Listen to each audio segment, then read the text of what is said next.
Okay, ladies and gentlemen, we are live here on a main event Wednesday. Everybody out there that's watching on YouTube, please, or rather Facebook, please go over to my YouTube channel and watch Stevie Ray TV, or download the Twitch app and go to Stevie Ray TV so you can see this show live tonight. And tonight, ladies and gentlemen, we have a very, very special guest on the world's most dangerous podcast, Straight Shooting with Stevie Ray. I am your host, Stevie Ray. And you guys don't know, a few seconds ago, I was just giving Teddy Long a piece of my mind.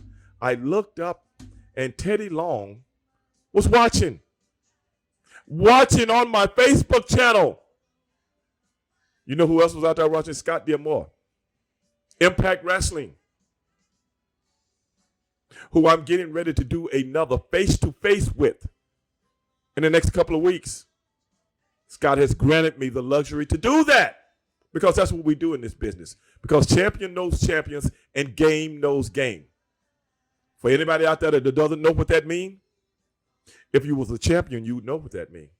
If you've never been a champion, then you stay tuned and you just might find out. But at the end of the day, I got a champion. Every Wednesday, we got champions. Champions of something. Maybe be boxing. Maybe be MMA. Maybe be a award-winning actor. Could be anything. Chopping it up with your boy. But tonight, my main man. You guys know him as Andrew Anderson. I know him as a champion. Laying it down on a weekly basis. Let's bring him on right now without further ado. See what's going on with him, y'all. Stevie, how are you? There he is. What's up, baby? What's going on, dog? Dude, it's always a pleasure to be on your show, man. Hey, I appreciate it, man. Y'all just sitting here telling the people about a champion, man. That's right, baby. You know, it's a lot of people, Andrew, that's been in this business for a long time, and they never tasted. They never tasted that glory. Yep. Of being a champion, man. Man, tell the people out there right now what a champion feels like, bro.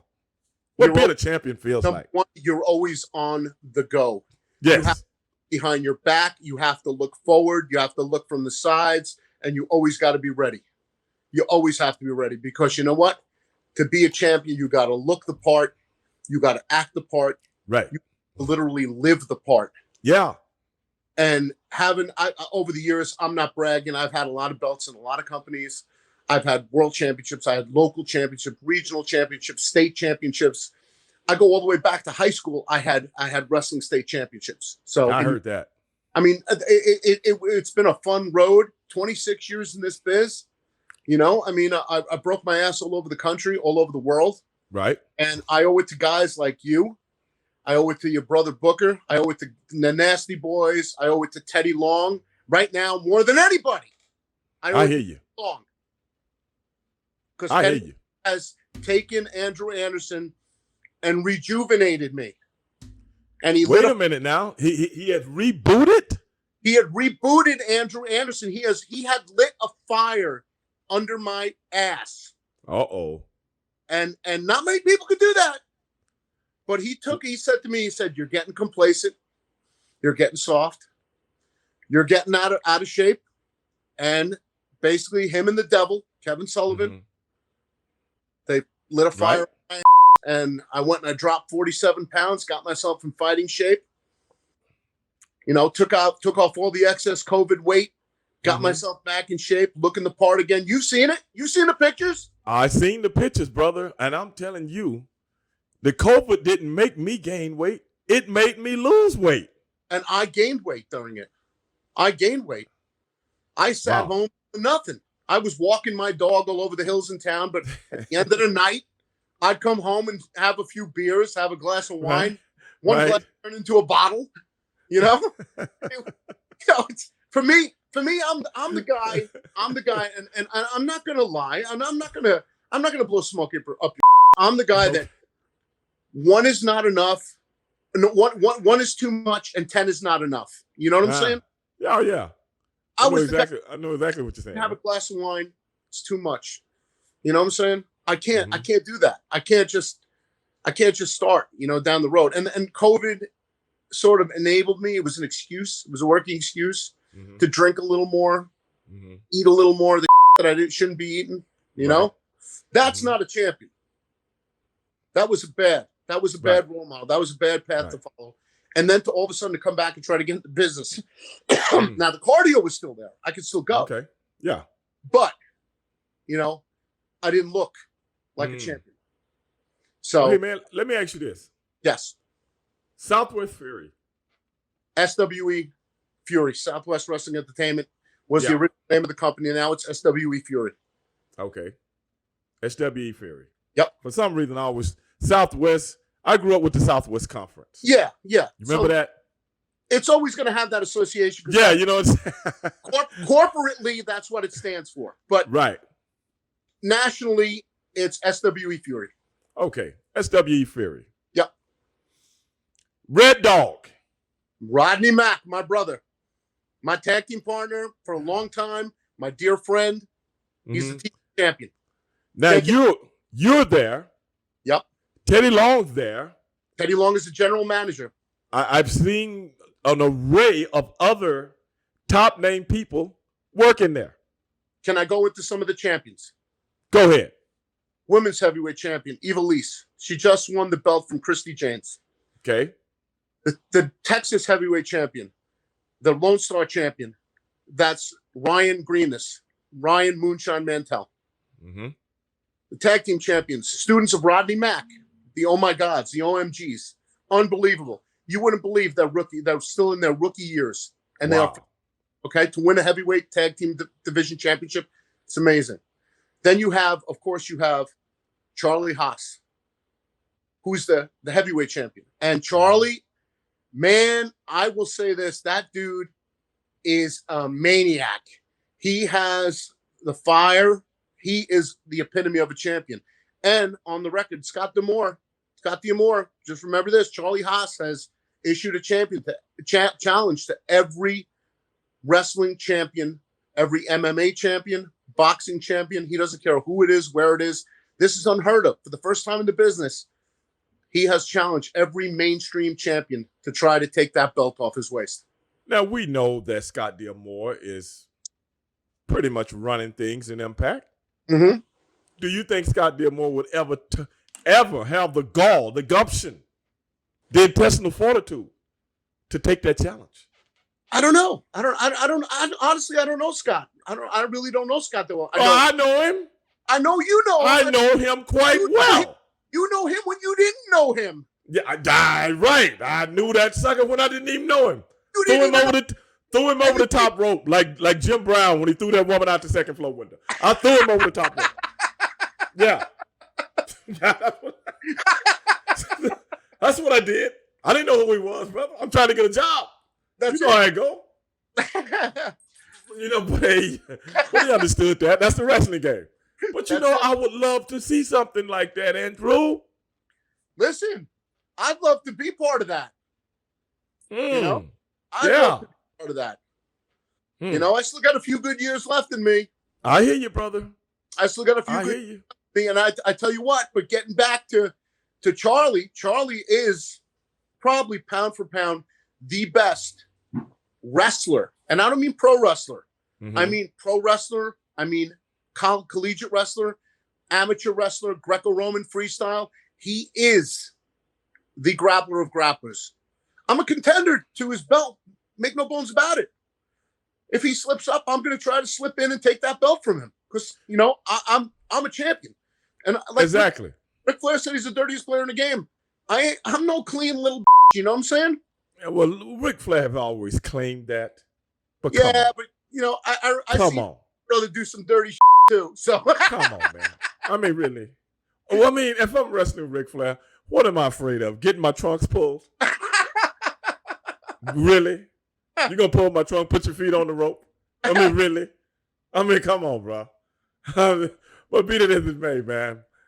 Charlie, man, has always been the last time I talked to Charlie, he had pretty much lost his lust for the game, man, a few years back. Yeah, he went through some. He got himself back, and he's out there. He He's teaming up with Rodney Mack and Max Castellanos. There's a company called a group called a clique called Privilege. Oh, okay. So so Right. they're sort of like a three-man version of the Horsemen. Oh, okay. Good. Good. That Well, the guy, we talked some time back, and I can't remember who I got in contact with. I think me and James Beard were talking on Facebook, and he shot my number to you guys. Owner. He gives me a call about bringing me in. Mm-hmm. I'm like, hey, man, I'm open. What do you need me to do? I do your commentary. I do your interviews. I do whatever, I didn't hear back from him. Well, Teddy Long is watching this show. I didn't hear back from him. And I'm telling you right now, I will bury every single solitary analyst commentary that they have on that show. And I ain't trying to brag and I ain't trying to put nobody down. I just know what I'm good at. And you're great at commentary. I appreciate that. And I would eat them suckers like a bowl of collard greens. You hear me? I've looked at the commentary. Play-by-play guy. You want to get put over? You come holler at your boy. I'm like Mel Gibson in the Road Warrior movie. You want to get out of here? You talk to me. Is that what he told him? I guess. I don't know. You didn't see the movie? Oh, the Road Warrior. Yes. Right. What did Mel Gibson tell him? Y'all want to get out of here? I'm not talking about that first one. No, you're talking about with Tina Turner, right? No, I'm talking about the one with the what was his name? The guy with the muscles. The humongous. Lord Humongous. Yep. Yeah. The one Sid Vicious stole his gimmick.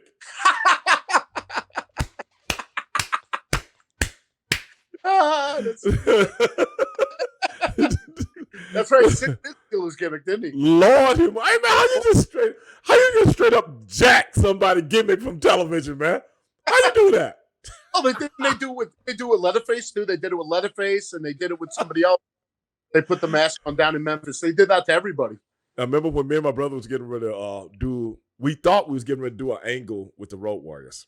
I don't know who put I'm going to have to bring Kevin on to talk about that because Kevin was the booker then because he wanted us to work with the Road, but somebody didn't because everybody was looking for that, the team of the 80s, team of the 90s. And we was doing some interviews about the Road Warriors coming in. And I remember, hey, man, that's big talk. I did an interview, and I'm like, that's big talk from a couple of guys that stole their name from a cheap Mel Gibson movie.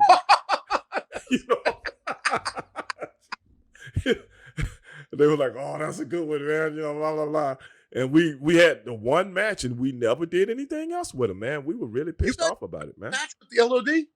Huh? You only wrestled them once? Only one time. Really? I thought you guys had a program.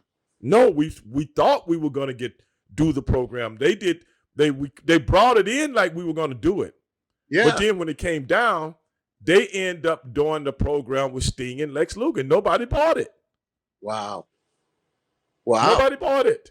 See, I didn't know. We used to talk in the dressing room about it all the time. Matter of fact, me and Joe talked about it to the day he died. Yeah, I remember that. Me and Joe talked about it. Like, man, we look at each other and go, man, kind of what we could have done, man. God, we had a chance. Funny? We still did. Huh? When we tried last July, we were doing the show, and we had some technical difficulties, you and I, with the mic. And Joe called me up laughing his ass off because he was that. Oh, was he? Us trying to fumble with the you hearing me not hearing you, then me hearing you, and you not hearing me. Right. Joe called me up and laughing his ass off. He goes, tell Stevie what kind of mom and pop operation is he running? Remember that? That's what you and I talked about. You fine-tuned your deal over there. You know what happened? I never told you what happened. What happened was I had hit a button on the OBS system. And you launched missiles in Russia.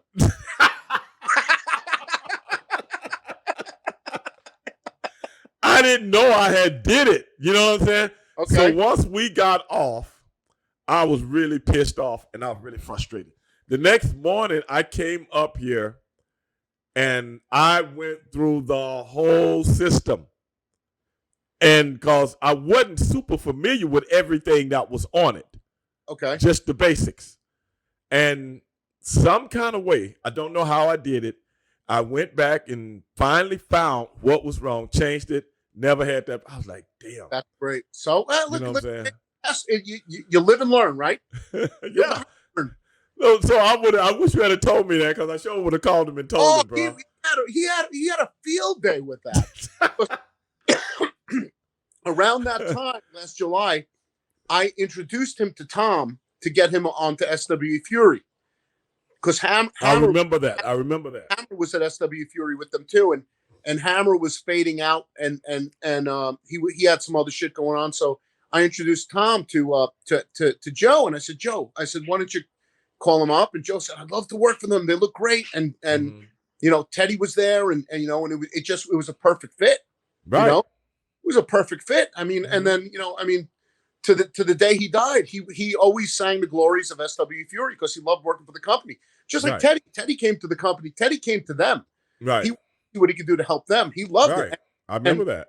And you have Teddy Long and James Beard. And then you throw in Kevin Sullivan to the mix. And you have three tremendous minds. Yes. And they created a monster that has been steamrolling all the competition. We got to talk about, and I hope Teddy Long is listening. Okay. About your airplane flight. Yes. About them bringing you in, and give us the 411 on that. My airplane flight to Florida. Now, where were you going? I was going to. Where were you coming from? I was coming from Newark, New Jersey, to Tampa. No, to Fort Lauderdale. Sorry, to Fort Lauderdale. And this was WrestleMania weekend. Yep. Okay. I wake up, you know when you got an early flight to catch, you can't sleep the night before. Well, I go to sleep. Tell me about it. I wake up. I keep thinking I'm going to be late for the airport, and I have a dream. I have a dream that my mother, who passed away, is at the foot of the bed. My mother passed away 30 years ago, and I had a dream she was on the foot of my bed. When I woke up, it was my dog on my feet, laying on my. Right. That was the first thing. So I never dream of my mother.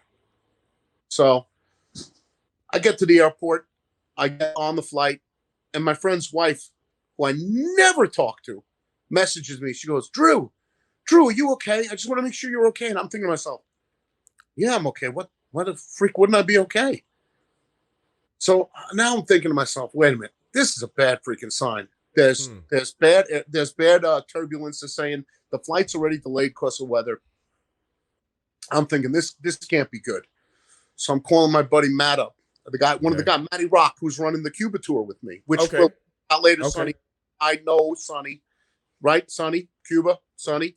Yeah, Sonny. He probably watching. Then again, I don't know. His wife might have pushed him out of a high chair today. But anyway, go ahead. So he's so now I'm on the phone with my buddy Matt, and I'm saying, Matt, I'm getting on the plane. I want you to don't answer the phone, just record my voice. These are some last minute amendments to my will should something happen to me. That's how scared I was. Really? You had that kind of feeling? That kind of feeling. I get on the plane, and Stevie, I kid you not, we must have been not even over Maryland yet, and the plane starts rumbling like a chain link fence. You know when you shake a chain link fence in the park, in the ballpark, it makes that rattling noise. I never heard that in my life. Right. And I'm looking at the lady next to me, and she's looking at me, and she said, that can't be good. And I'm thinking to myself, oh, my God. Then all of a sudden, the plane goes to the left, to the right, to the left, to the right. Literally on its side. I'm thinking to myself, well, there's nothing I could do. There's nothing I could do. That's fucked up. There's nothing I could do. I land in Fort Lauderdale. I tell Kevin and his daughter, I said, I made it. I said, the scariest freaking thing I've ever dealt with. Kevin's daughter, Nicole, goes, oh, you were fine. You texted us that, it was a bad flight and everything before you took off. So, and Kevin looks at me and Kevin goes, well, I'm glad you made it. I was like, yeah, me too, man. He's like, let's go make some money. And then he stops and he looks at me, and this is the punchline to the whole story. He goes, you always got to fly home.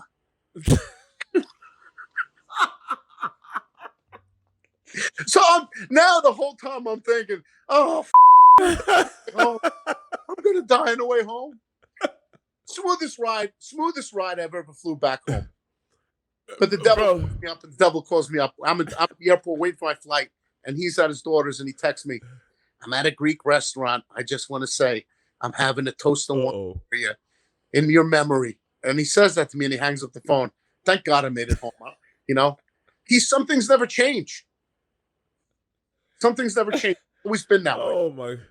But man, you know something you never want to think about. I don't know about you, but this is me. You never want to think about airplanes. No. And something going wrong. You never want to do that. You just want to go through the flight, get it done, get back, Yeah. point A to point B, right? Point A to point B. That's it. Get me there, get me home. Oh my goodness, man, golly! And that was WrestleMania weekend. That was this WrestleMania weekend. That was the weekend of April 4th and 5th. I think Let me ask you something. I didn't go down because I'm still kind of in limbo about the COVID and everything like that. How was it? Okay. It was the it wasn't what it was. The European was not there. A lot of people from Europe come down when it's Mania weekend. Oh yeah, almost half the people there are from other countries. People are from other countries. Yeah, it was not there. It was not there. It was different. It was a total different vibe. People wore masks. People didn't wear masks. It was a totally different vibe. You could tell it from all around. I mean, we made some money. We made money because we had guarantees, but the crowds weren't there. The crowds weren't there. Right. Well, next year, brother, Dallas, Texas. Oh, brother, me and you are going to be out there together. Oh, it's going to be on like a steaming pot of neck bones, dog. But see, that's the thing. Dallas is a drive for me. Yeah. And I got family in Dallas. Yep. So whenever something go down in Dallas, it just gives me a chance to, 3.5 hours up, hang out with the family, different people if I got a chance, do some business, and get in my car and come home. Yep. Me and my brother did that in Global for what? 92 and half of 93? That's great. Something like that. You know what I'm saying? We had a good. Also close to home, Yeah.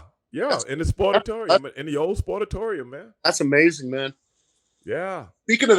Speaking of Dallas, on August 28th, SW Fury is going to be in Irving, Texas at the Irving Convention Center. Let me ask you something before you continue with that. Yeah. How often are you guys doing the shows right now? Every month. There's monthly, and sometimes there's a second house show thrown in. Like they did a show in Irving in Irving, Texas, and then they did a show at the Dallas at the Statler Hotel, or they did one at the rodeo arena over there, a small rodeo arena at one of those rodeo shows. Okay. So they occasionally do 2 shows, but for the most part, it's once a month, steady. Big houses. Like I've checked them out on YouTube, man. It's phenomenal. I really, I'm looking at it and it seems like it's professionally put together in the whole thing, man. I really like it. Company is just the people behind it, Tom Lance and Kevin Willard and Randy Klein, Jason Jarrett, and everybody involved in it has just been, they know what they're doing. In other words, they got some great people. They got Aaron Presley doing the ring announcing. They have Bob Malden on color commentary. They have Kevin Sullivan, obviously, with James Beard and Teddy Long putting the whole show together. That right there is the brains of wrestling, if you ask me. That is just, can't go wrong with Kevin. That's like the Holy Trinity in my book, right there. You can't go wrong with Kevin and Teddy and all these guys type like that. I've seen it firsthand. Yeah, as you well know. Yeah, you know what I'm saying. You live well know. Yeah. So it's like, hey, man, you guys onto something very, very, very interesting and seem like very, very good. And I hope it doesn't do anything but grow for you. It's been a work in progress, and yet it's been a whole work of genius all along. It's just been nonstop. Just it went from, I wouldn't say it went from 0 to 60, but it's really taken off. It's taken off. I mean, it's just been amazing. It's an amazing run. I mean, but what's been going on with the feud between Moonshine and Max Castellanos has been incredible. One of the best feuds in wrestling. You know what I would love to see? I would love to see that turn into almost like a Mid-South territory. I think it already is. No, I'm talking about whereas you run Louisiana, you run Texas, you run Oklahoma, Arkansas, that whole area. You know what I'm saying? I hope they. I would love to see someone go out and push that show and try to sell those syndications to individual television stations in those areas, especially here in Houston. Yeah, they're already on CW 33. They're on stations in Louisiana. They're on stations all over. Right. I mean, people have been calling me up saying, "Oh, I watch you on SW Furious." I'm walking in the supermarket. I was in the supermarket in Pittsburgh, and somebody said they watched me on SW Fury. They were like, "Well, we saw what happened. You got cheated. You got beat up by your tag team partners, Jack Stain and Crimson. They turned on you." And that night, like, I'm like looking at them like, holy shit. I said, "That's great," Right. And next thing you know, I mean, it's like being recognized all over again. It's like I said, those guys, Teddy Long, it's like a rebirth of Andrew Anderson, thanks to Teddy Long. Right. I mean, I can't thank them enough. And Tom Lance and the guys from SW Fury. I mean, I'm also working in Florida. There's another reboot going on too down in Florida. CWF, Championship Wrestling from Florida, Reloaded. Okay. They want to try to bring back the whole Florida territory again. And it's time, man. Yeah, they got a great. It's time. I'm just hoping it takes off like Texas. I mean, because they got a great group of guys running it. I mean, it's really it's a hotbed of professional wrestling, in Florida. But Florida hasn't really had one company stand up and shout and take control of the reins. Right. And that Championship Wrestling from Florida can do it. They own the name, own the old. If you think about it, the way professional wrestling has been going for the past few years, and I said this 5 years ago, maybe, it is time for it. The opening is there for what's going on in Florida and what's going on in Texas to start all over the country again. Territories. Because professional wrestling, and, we speak about WWE, which is the mainstay of professional wrestling. It has become pop culture entertainment. Yeah, it's not wrestling. Okay, I'm not going to use that word. Yeah, it has. So what I'm saying is that opens up the counterculture again. Yes. Or which I call the subculture again. Of pro wrestling. Right. That opens that, especially because they use so many guys and let so many guys go. And those guys can end up in those individual areas and help build that, slightly, but mostly, long as you got good minds, giving people an alternative version of professional wrestling. I'm going to use. I think the United States and the whole world is ready for it, bro. More people go to rock concerts at smaller venues. Yes. Clubs, smaller stadium shows than they do to arena acts now. Yeah, most definitely. You can't afford it anymore. You can't afford that. So people go to smaller shows. They go to the outside venues and stuff like that. And in a way, a lot of the wrestlers have gone from being the arena act of rock and roll to the nightclub act. And there's shame in that. Right. There was no shame in that. No, not at all. You're making money. You're making people happy. And you're putting in the seats. And at the end of the day, it's business, baby. Yeah, it's business. Everybody ain't the Rolling Stones and you too. Exactly. You dig? Everybody can't be that. The ones that once they get up there, they never come down. Okay, that's great. But for the rest of the 99%, you get to the big arena, but then it's come back to mid stadium, 3,000, 5,000. They just opened up a place here a few years ago, because we had the Toyota Center where the big acts go and stuff like that. But, man, it's hard to get in there. So they built one out here by me in Southwest Houston I think it holds about maybe half of that. 1,500 people, maybe something like that. No, maybe about 7, 8. Oh, that's great. But this is the thing. If they got 3,000 people in there, it's still a good show. But you see what I'm saying? Yeah.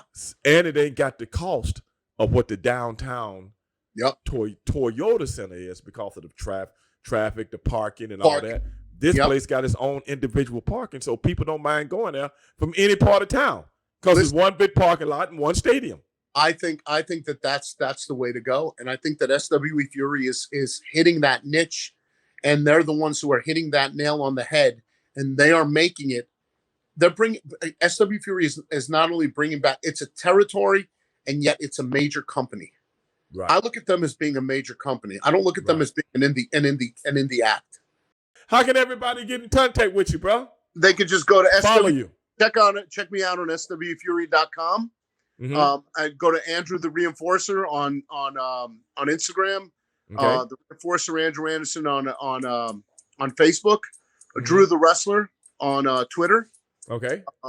Always Andrew Anderson on Facebook. I have multiple fan pages. Just look for this pretty face and you'll see me on. I know. You'll see me running around holding a pineapple, right? Like a pineapple picture. Well, hey, brother, I appreciate you coming on the show tonight, man. It was so much fun talking to you. I talked to you long. My show is usually an hour. I don't know how long. We were gone 2 hours now. 2 hours almost. I think almost 2 hours. Listen, I want to plug one last thing. Go ahead, bro. Go ahead. SW Fury and Teddy Long. All right. SW Fury on July 24th in Lubbock, Texas. Okay. Get your tickets. Come see it if you're in the Texas area, Lubbock area. I know it's a long way from Dallas, but I hope to see all the great fans out there. Also in Irving, Texas on August 28th, we'll be at the Irving Convention Center. I might come to that. You know what? I'd love to see you there, brother. I might come to that, man. I might come. I might show up. Is it a Saturday night? Yes, it is. Me and you can do a Facebook Live together. Yeah, most definitely, bro. Most definitely. We got to bring Tibbs out. No. you did. No. The look in your eye. Lee Tibbs in Austin. Okay, we leave his ass in Austin. He'll be in South by Southwest. telling some jokes. he's a funny ass. I got to tell you. He is, man. That's my man. He's one of the funniest guys. But then anyway, also I'll be in July 9th in Tampa for CWF Reloaded. Championship Wrestling from Florida. July 10th, Gulf State Wrestling in Louisiana at Morgan City at the Morgan City Civic Center. It's going to be called what is it called? I forgot what it was called. Sorry, Mustang. I'm having some brain farts over here in my old age. So, but a Cajun Heat 5. Right. But like I said, check out SW Fury with the hottest thing rolling today. We're kicking ass, taking names all through Texas. It's not just a regional company. It's it's a global phenomenon. Trust me. You want to see it. You got Charlie Haas, the heavyweight champion, Rodney Mack, the TV champion, the OMGs, the tag team champions, Texas champion, Moonshine Mantel, the women's champion, Eva Lise. I can go on and on about the talent. We have Lance Archer coming out. We have the Ascension, formerly known as the Ascension, now known as the Awakening. Ricky Morton will be there with his son. Tokyo Monsters coming back, and it's just going to be a great experience for it's hard-hitting Texas wrestling. Hey, brother, it don't get no better than that. Don't get no better than that. And you, my friend, are one of the greatest historians in the business, and you're also a great part of the Texas wrestling legacy. Hey, man. Hey, I appreciate that, brother. I really do.